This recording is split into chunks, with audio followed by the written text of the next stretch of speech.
নমস্কার, দীপাস ওয়ার্ল্ডে আপনাদের স্বাগত জানাই। আমার এই চ্যানেলটাকে সবাই একটু সাবস্ক্রাইব করে দেবেন প্লিজ। আর আমার ভিডিওগুলো যদি ভালো লাগে অবশ্যই লাইক কমেন্ট শেয়ার করবেন। আর আজকে আমি একটা ব্রেকফাস্ট নিয়ে এসেছি সুজি আর দই দিয়ে, একদমই সহজ, সবাই করতে পারবে। কিছু পছন্দ মতো কিছু সবজি কুচি করে কেটে নেবেন, আর হচ্ছে আদা রসুন পেঁয়াজ এগুলো যদি দিতে চান তাহলে দিতেই পারেন। আর হচ্ছে লবণ হলুদ একটু পরিমাণে, খাবার খুব অল্প পরিমাণে একটু খাবার সোডা, চাট মশলা, ধনে গুঁড়ো, জিরে গুঁড়ো এগুলো দিয়ে আমাদের এই ব্রেকফাস্টটা আজকে হচ্ছে। একটু হালকা উষ্ণ গরম জলটা দিয়ে সুজিটাকে কিছুক্ষণ ভিজিয়ে রাখতে হবে। ভিজানো হয়ে গেলে সুজিটা ভালো মতো ভিজে গেলেই অনেকটাই ফুলে যায় সুজিটা।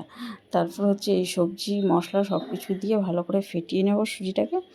এই যে রসুন আছে, এখানে বিট আছে, গাজর আছে, আর হচ্ছে একটু আদা কুচি দিয়েছি, পেঁয়াজ কুচি, এগুলো দিয়ে ভালো করে সুজিটাকে ফেটিয়ে নিব।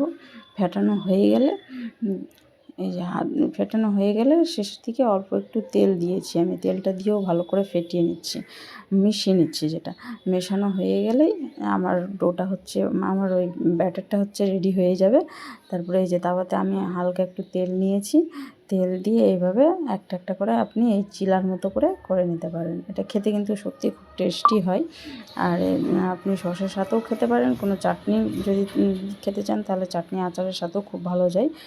খুব টেস্টি হয়েছিল। আপনারা এইভাবে এই ব্রেকফাস্টটা বাড়িতে করতেই পারেন, বাচ্চাদেরকে টিফিনেও দেওয়া যায়, খুব সহজ এটা।